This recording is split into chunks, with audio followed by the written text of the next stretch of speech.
En este video vamos a resolver el siguiente problema. Se tiene que una viga de acero de perfil doble T, como indica la figura, con digamos esas dimensiones indicadas, en la que el material tiene una tensión de fluencia tanto en compresión como tracción de magnitud 240 megapascales.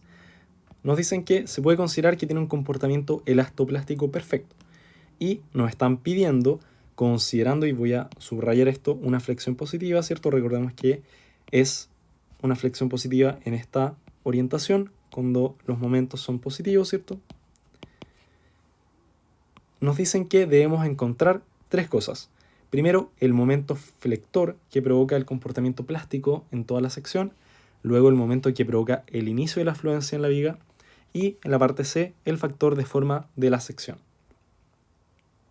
Entonces vamos con la parte A para encontrar, ¿cierto?, este MU, que es aquel que se tiene que aplicar a la viga para que entre en fluencia toda su sección. Entonces lo primero que podemos notar es que no es una sección que es doblemente simétrica. Por lo tanto, como no es doblemente simétrica, cuando la sección comience a plastificarse, su eje neutro se va a desplazar, no va a calzar con el centroide. Eso es súper importante para este tipo de problemas, donde tenemos que la viga no es doblemente simétrica. Entonces, para el caso en que toda la sección se plastifique, el eje neutro dividirá en dos zonas a la sección. En una zona con un área de compresión y en una zona con un área de tracción. Y yo estoy acá tomando en cuenta lo que me dice el enunciado, que hay una flexión positiva, o deberíamos considerar una flexión positiva, y eso significa que la viga podría flectarse en esta orientación, donde arriba habrían compresiones y abajo habrían tracciones. Esa es como la base del análisis que vamos a hacer. Podría ser al revés perfectamente y se tendría que hacer un análisis igual al que vamos a hacer. Entonces, la gracia de el momento, digamos, que causa la plastificación completa de la viga es que produce que el eje neutro se posicione en un lugar, y acá voy a cambiarle el nombre al eje neutro, le voy a poner plastic, ¿cierto? De plástico, eje neutro plástico. Pongámosle plastic eje neutro o eje neutro plástico, ¿cierto? Podríamos ponerlo acá, mejor, eje neutro plástico. Entonces, la gracia es que cuando este eje neutro se desplace hasta tal punto en que toda la sección esté plastificada, va a dividir en dos áreas iguales, un área de compresión y un área de tracción que van a ser iguales en valor. O sea, si nosotros ponemos a calcular cuál sería, digamos, el eje neutro, sea donde sea que esté, cuál es el valor de esta área y cuál es el valor de esta área de acá, ¿cierto? Vamos a tener que son iguales en valor. Entonces, como dice acá, para que el MU que plastifique la sección entera. MU, análogo de MP, ¿cierto? Yo ocupo MU. Entonces, primero vamos a hacer lo siguiente para poder encontrar esta posición del eje neutro. Entonces, subdividamos la sección para una posición genérica de este eje neutro plástico en el alma de la viga. Vamos a considerar que está en el alma, ¿cierto? Ese va a ser nuestro primer supuesto. Y acá yo voy a cambiarle el nombre a esta distancia, ¿cierto? Yo le voy a poner PNA, que viene de Plastic Neutral Axis, para poder, ¿cierto?, diferenciarlo de aquel que se encuentra en el centroide, ¿cierto? Entonces, y vamos a poner una referencia aquí arriba. Aquí va a estar nuestra referencia para poder encontrar este eje neutro. Que, ojo, no estamos encontrando el centroide. No estamos calculando el centroide de la sección porque no es el caso. Cuando se plastifique toda la sección, es una sección o es una altura que va a dividir en áreas iguales a la viga. Eso es súper importante también. Entonces, primero vamos a calcular el área total de la sección, ¿cierto? Si tenemos que es una viga doble T, podemos dividir, ¿cierto?, en tres partes, dos alas, ¿cierto?, y un alma, donde cada una tiene un área, ¿cierto?, que podemos calcular. Por ejemplo, la parte de arriba, el ala superior, tenemos que tener un ancho de 100 milímetros y una altura de 20 milímetros. Eso me daría, ¿cierto?, un área de 2000 milímetros al cuadrado, ¿cierto? El alma tiene una altura de 80 por 20, ¿cierto? El alma tiene un espesor de 20. y eso es 20 por 80, 1600 milímetros al cuadrado. Y análogamente, ¿cierto? El ala inferior sería 20 por 60, ¿cierto? Que me da un área de 1200 milímetros al cuadrado. Entonces el área total, ¿cuál es? 4800 milímetros al cuadrado si sumamos todo esto. Ahora, ya sabemos cuánto es el área total, ¿cierto? Pero lo que viene es que el área en compresión tiene que ser igual al área en tracción para aquel cierto eje neutro que divida la sección en dos partes iguales. Entonces vamos a poner esto en vista completa. Ahí se ve todo. Entonces, sabemos que el área en compresión tiene que ser igual al área en tracción, por lo que ambas deben valer, ¿cierto?, numéricamente la mitad del área total. Entonces, la mitad del área total es, ¿cierto?, área total partido en 2 sería 2400 milímetros al cuadrado. Entonces, el área en compresión tiene que valer eso, el área en tracción tiene que valer eso. Obviamente, porque el eje neutro plástico, sea donde sea que se encuentre, divide en áreas iguales. Y si el área total es 4800, ¿cierto? Cada una debe tomar una porción igual a la mitad. Entonces, vamos ahora a ubicar desde arriba, ¿cierto? Un punto de referencia para poder encontrar este eje neutro plástico, el E-Plastic Neutral Axis. Entonces, fijémonos. Si yo considero que el eje neutro aquí está en el alma, porque perfectamente podría estar no en el alma, ¿cierto? Podría estar en el ala inferior o en el ala superior o en el ala inferior, ¿cierto? Ahí depende de caso a caso, pero acá me tincó hacerla, ¿cierto?, a la chunte, digamos, por decirlo así, en el alma y ver si me da algo coherente, ¿cierto? Si no me da algo coherente, debería intentar los otros dos casos, ¿cierto? Por intuición, yo me doy cuenta que acá el eje plástico, ¿cierto?, eje neutro plástico va a estar probablemente en el alma. Entonces, sin tanta redundancia, vamos a ver que si esta distancia es y PNA, la posición del eje neutro plástico, la distancia, ¿cierto?, de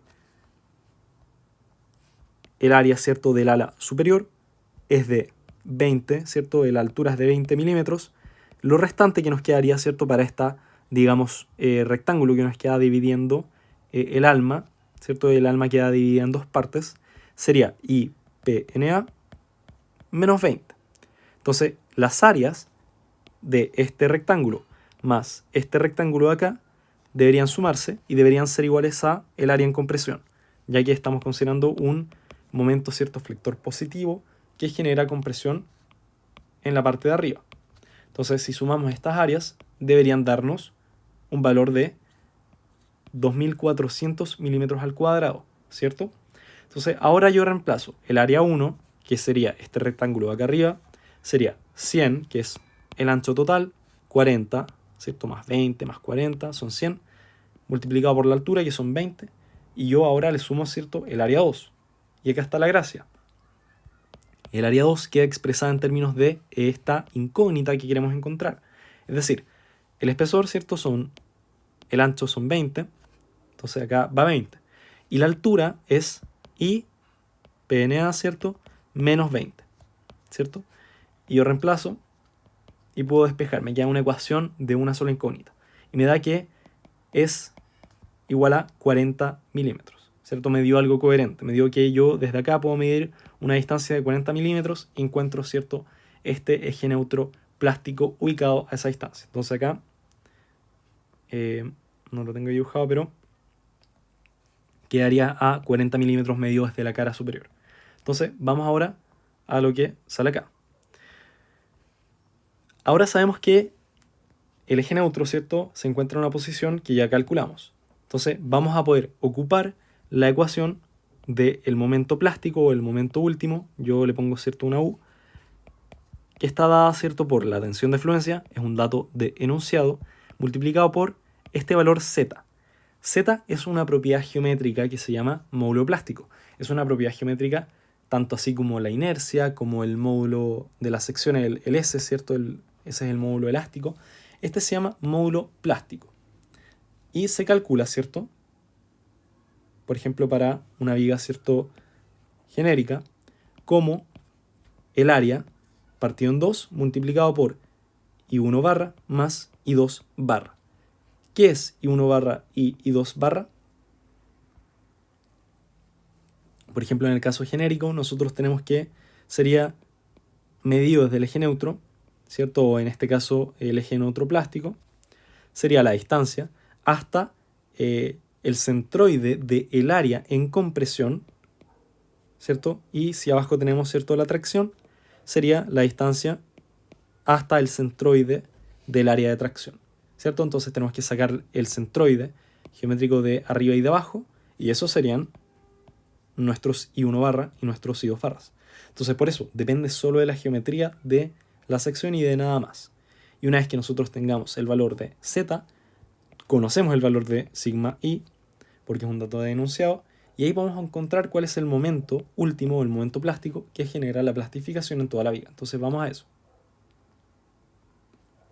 Como había dicho, la ubicación de I1 va a estar en el centroide del área en compresión y viceversa para el área, ¿cierto?, o la distancia I2 barra, que va a estar en el centroide del área en tracción.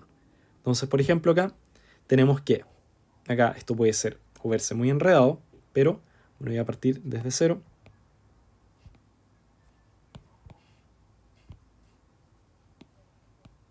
¿Cierto? Ya. Acá tenemos que encontramos antes el eje neutro plástico, es decir, los 40 milímetros medidos desde arriba, y el restante, ¿cierto?, si es que la viga tenía unas dimensiones de 20 para las alas y de 80 para el alma, ¿cierto? Esta distancia total son 120. Entonces el restante debería ser 80 milímetros, ¿cierto? Todas estas distancias están en milímetros. Entonces lo primero que podemos hacer es primero encontrar los centroides de el área en compresión. Esta sería nuestra área en compresión y esta de acá sería nuestra área en tracción. Entonces, para encontrar los centroides, recordemos que tenemos que subdividir en rectángulos las distintas partes, ¿cierto? Y trabajarlo como o trabajarlo con los subcentroides o posiciones de los centros de cada una. Entonces, por ejemplo, la distancia de el eje neutro hacia el centroide de el rectángulo 2, ¿cierto?, sería igual, ¿cierto?, si es que esto mide 40 y esto de acá mide 20, ¿cierto? Todo esto de acá mide 20, esto debería medir 20 también. Entonces voy a anotar acá, esta distancia de acá es 20. Entonces, como es 20 y es un rectángulo, hasta su centroide debería haber una distancia de 10 milímetros. Análogamente, si queremos medir la distancia hasta el centroide del rectángulo 1, deberíamos medir, ¿cierto?, una distancia de 40 menos la mitad de 20, es decir, 30. Para abajo, para el área 3, ¿cierto?, también podemos medir una distancia que, si todo esto de acá mide, ¿cierto?, 80, esta distancia de acá debería medir 60, porque le estamos restando esta parte que mide 20. Entonces acá deberían ser 60. Por lo tanto, como esto de acá mide 60, hasta su centroide deberían ser 30 de distancia, ¿cierto? 60 más 60. Y si es que nosotros medimos esta distancia, si es que nosotros medimos, aquí me quedó un poco al paso, la distancia, ¿cierto?, desde el eje neutro hacia el centroide del área 4, que es lo que tendríamos que eso debería medir una distancia de 60 más 10, es decir, 70. ¿Cierto? Ahí tendríamos las distancias de los centroides de las posiciones. Y si es que no me equivoco, voy a mirar una cosa.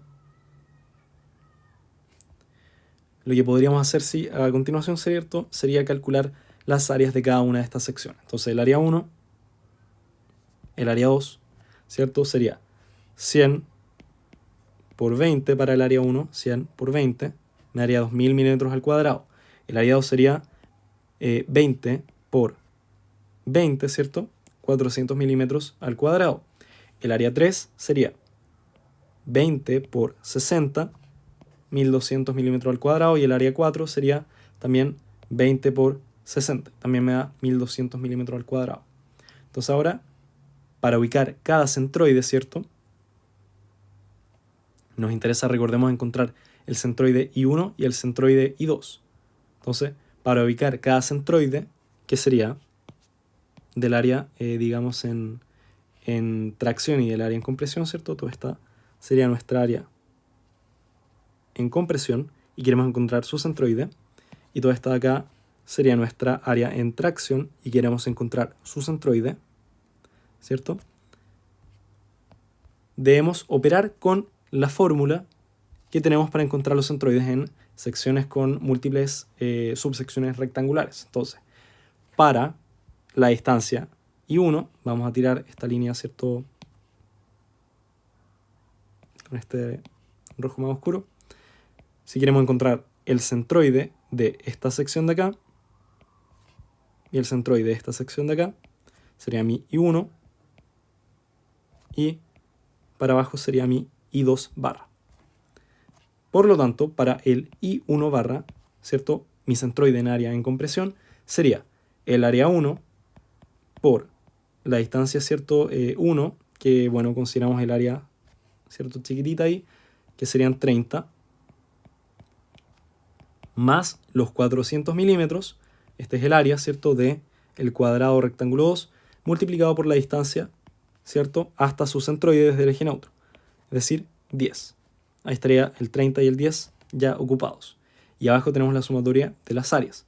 Entonces el centroide de esta sección de acá me da que es 26, ¿cierto? .66 periódico milímetros. Para la distancia, ¿cierto? Hacia abajo, voy a de hecho pintar todo esto con cada color correspondiente.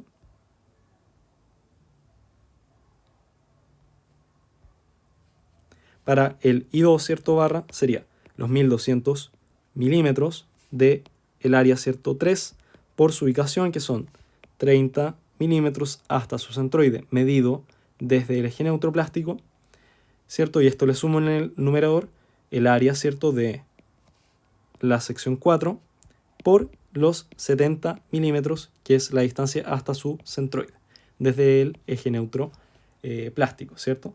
Y me da que son 50 milímetros. Entonces estas distancias son súper importantes y las vamos a ocupar para poder encontrar lo que nos piden.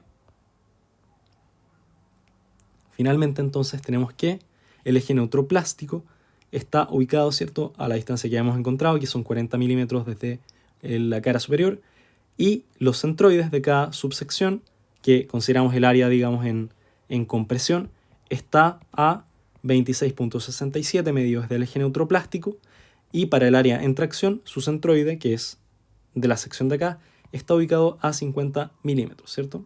Vamos a ponerle acá milímetros.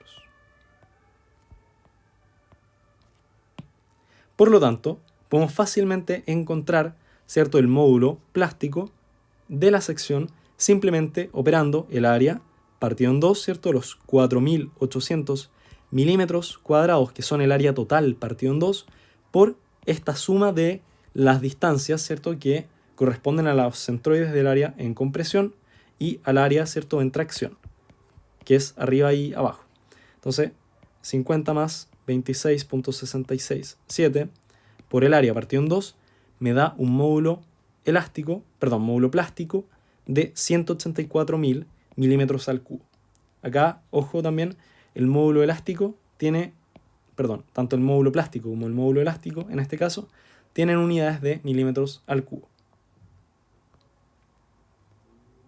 Por lo tanto, entonces podemos calcular el momento que causa la plastificación de toda la sección, que simplemente correspondería a multiplicar el valor de la tensión de fluencia, que son los 240 megapascales, por los 184.000, ¿cierto?, milímetros al cubo, que son el módulo plástico. Y eso me da un momento de 44.160 kN por milímetro. Este es el valor del momento que se necesita aplicar para que la sección se plastifique completamente. Ahora en la parte B, cambia un poco el foco también porque nos piden el momento que provoca el inicio de la fluencia en la viga. Entonces, como la viga no es simétrica, doblemente simétrica, va a haber una fibra que entre en fluencia antes que la otra.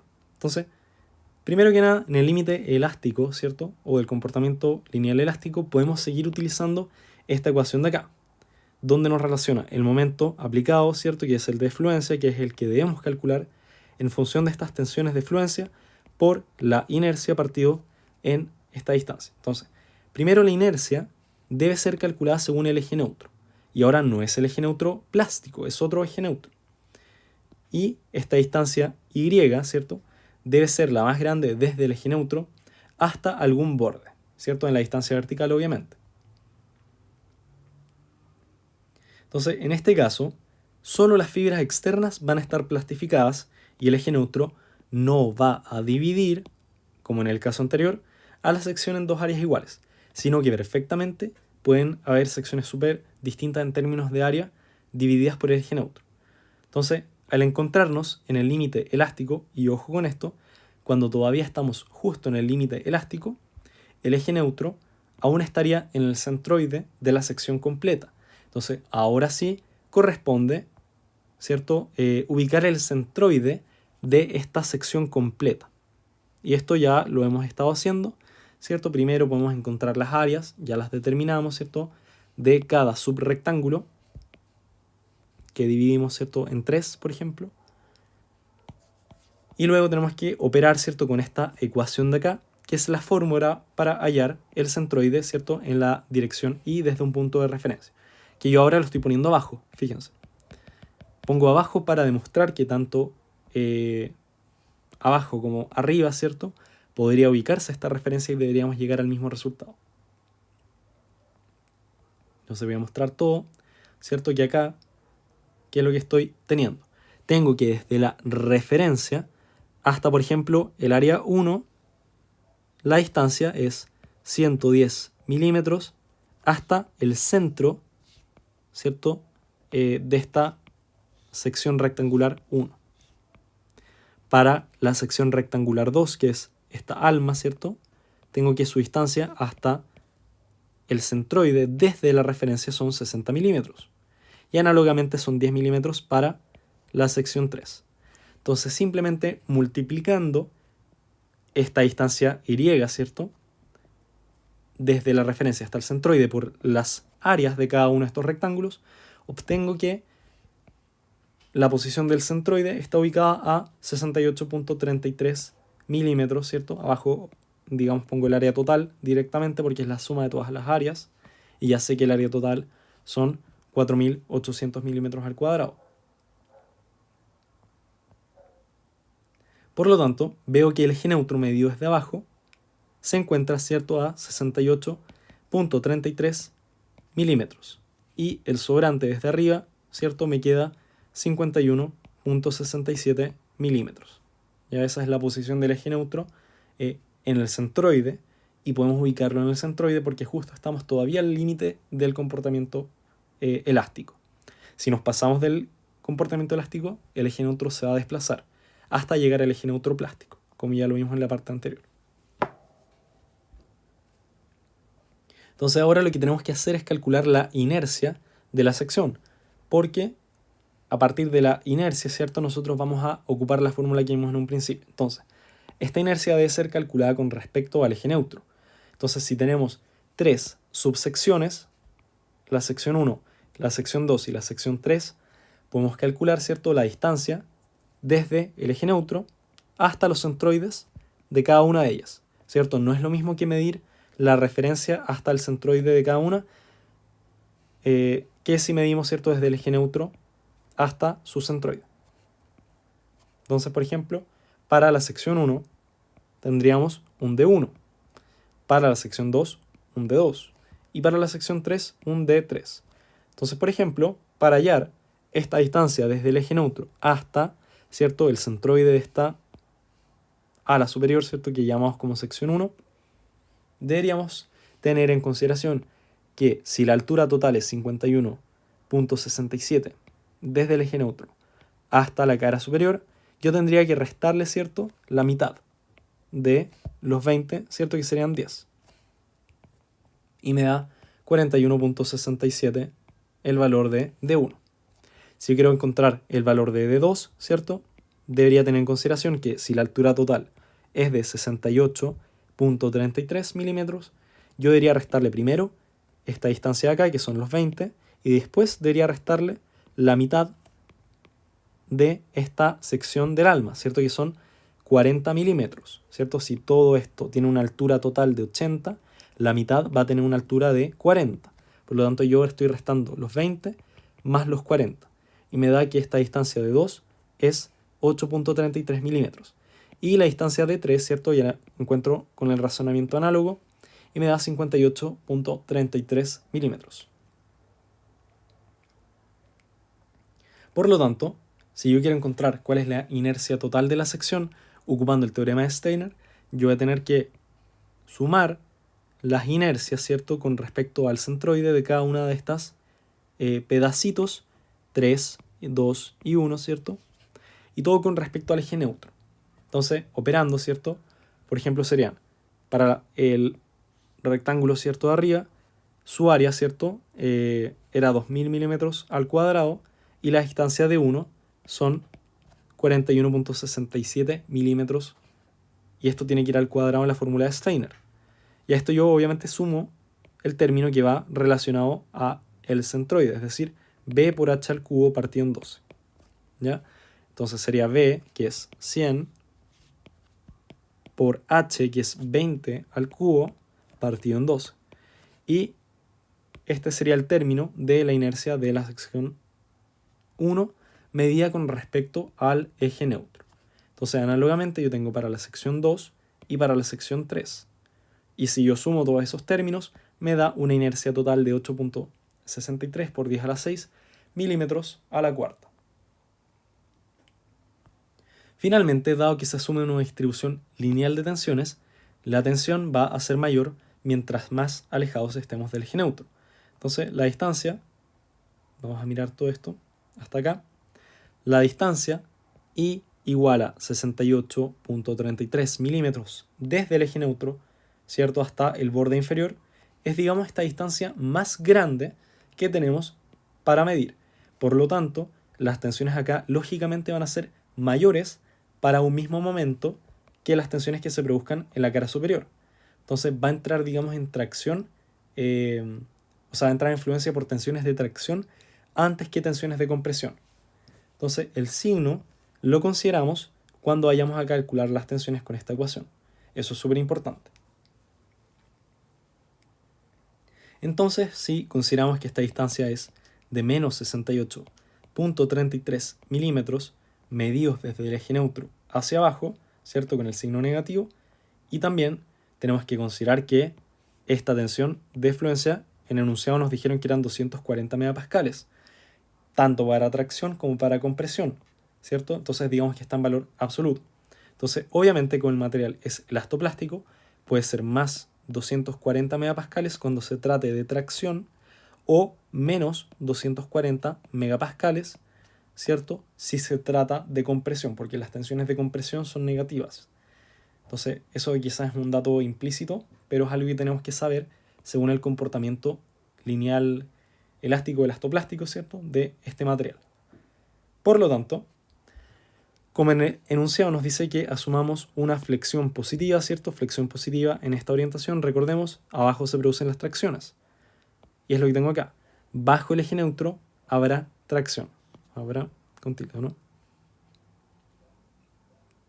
Por lo tanto, yo agarrando esta ecuación de acá, tengo que es menos, eso va un signo de la ecuación, y en la fracción va los 240 megapascales, ¿cierto?, para tracción, yo considero positivo, por la inercia que ya calculamos, y dividido, ¿cierto?, en esta distancia desde el eje neutro hacia el borde de abajo. Y ojo, acá va con signo. Entonces, fíjense que gracias a este signo negativo me da un valor efectivamente positivo del momento, que es 30.310.4, kN por milímetro. Ese es el valor del momento que hay que aplicar para que la fluencia comience en la fibra más externa abajo. Y finalmente en la parte C, ¿cierto? Este es, digamos, un regalo, el factor de forma de la sección, donde tenemos que el factor de forma, ¿cierto? Se calcula como el momento plástico o momento último que causa la plastificación de la sección completa por sobre el momento de fluencia que causa la fluencia en alguna de las fibras más externas. Entonces, esta razón de acá, ¿cierto? Me da 1.46, es un valor adimensional, ¿cierto? Y es un factor o una propiedad que nos habla, digamos, de una especie de resistencia adicional de la viga una vez que alcanza la fluencia y está pasado de la fluencia, ¿cierto? Ahí está el factor de forma. Y ese es el ejercicio, quizá un poco larga la explicación para algunas cosas, pero espero que se haya entendido y si no, cualquier cosa me avisan.